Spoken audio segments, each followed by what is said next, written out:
Hello, I'm Mr. M. Mokate, the General Secretary of the Realema Foundation. Today I've been given the opportunity to commemorate Human Rights Day with you. I'm quickly going to discuss mainly three things: what has brought about this day, internationally and locally, the right that ties the historic and recent events, human rights that have been infringed on in the recent student protests. I'm going to begin with a quote from Eleanor Roosevelt in a speech to UN titled "Where Do Human Rights Begin?" Open quote. Where, after all, do universal human rights begin? In small places close to home, so close and so small that they cannot be seen on any maps of the world. Yet they are the world of the individual person, the neighborhood he lives in, the school or college he attends, the factory, farm, or office where he works. Such are places where every man, woman, and child seek equal justice, equal opportunity, equal dignity without discrimination. Unless these rights have meaning there, they have little meaning anywhere. Without concerted citizen action to uphold them close to home, we shall look in vain for progress in the larger world. Close quote. Shortly after the United Nations was formed, it declared 30 rights and freedoms all people must and be allowed to enjoy.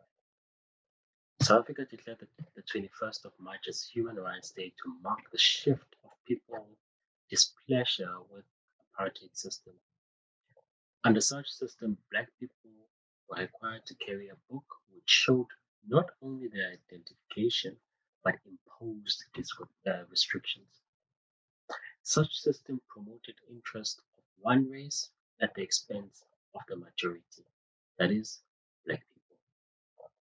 The system violated many rights declared by the UN. What signified the day was the killing of people in Sharpeville.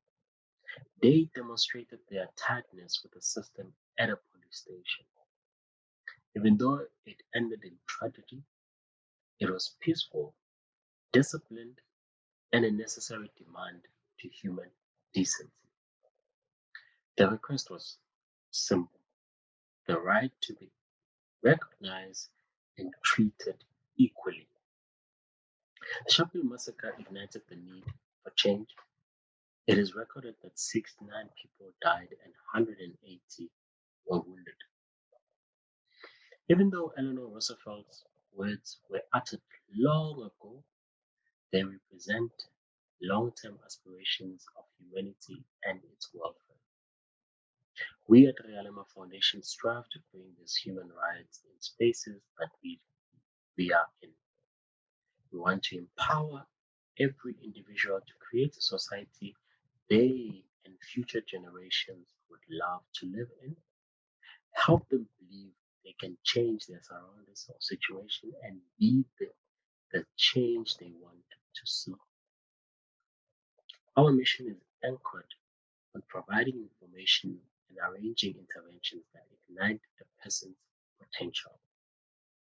In this ever changing environment with high volumes of information, ease of access, and manipulation of such to drive certain narratives, it is important for humans, especially the youth, to be able to dissect what has been presented. We believe in research, asking subject matter experts, and forming relevant partnerships. Now I'm going to talk about the recent student events.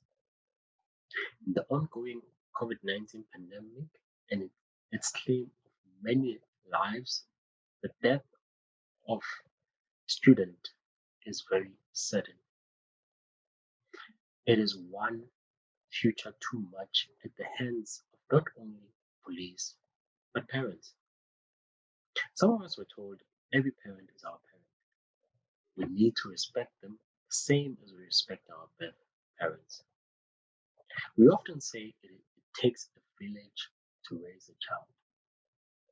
Such guiding principles should be forefront in addressing issues.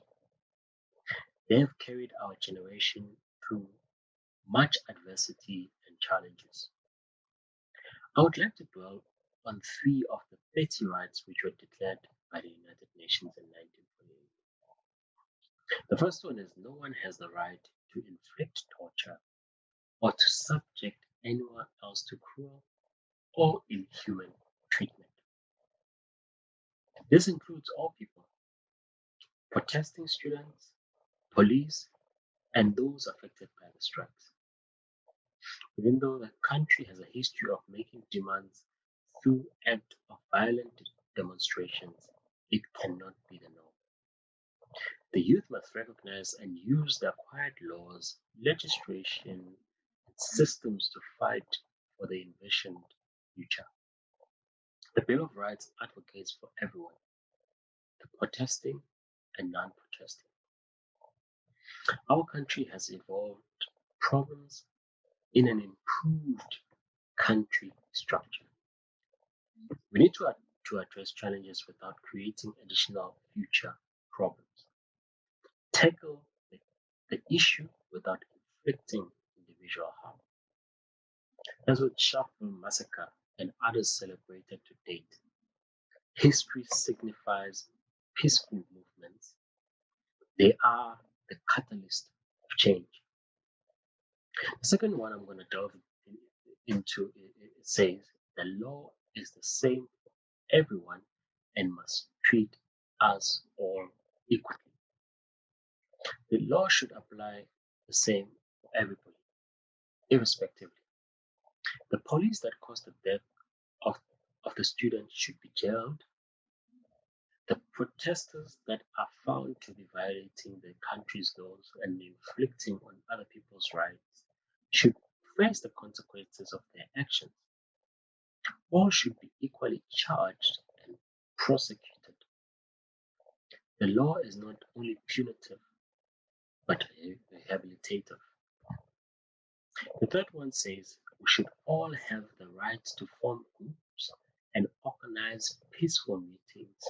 Nobody should be forced to belong to a group if they don't want to. As much as people can come together for a sound common cause that would benefit the majority, the minority should not be victims of such cause.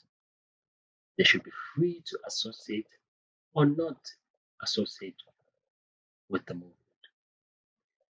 Even though every person may benefit from an outcome, they can never be forced to be part of it. The call to shut down online learning, however justifiable it may be, infringes on other people's rights. Online learning is important for the development of future generations. Country citizens do not have to wait for platforms to be created in their countries to have access to better thinking. The future Elon Musk do not need to go to another country to find knowledge. They can access it and apply it in their country. This will grow and craft a society in our own way at our own pace.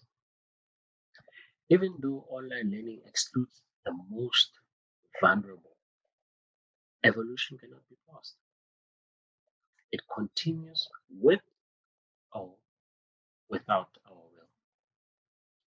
In conclusion, despite the generation evolvement, the right to equality remains to be achieved. It is continuously shown in many demonstrations, protests, movement, trending, and etc. Realema Foundation aims to be that stepping stone, to be the trampoline to a better life. We are proud to have partnered with many youngsters or so-called 2000s. We will continue to support them to reach their dreams and trust they play it further. We take such actions and steps with undying hope that eventually equality will be attained. Happy Human Rights Day.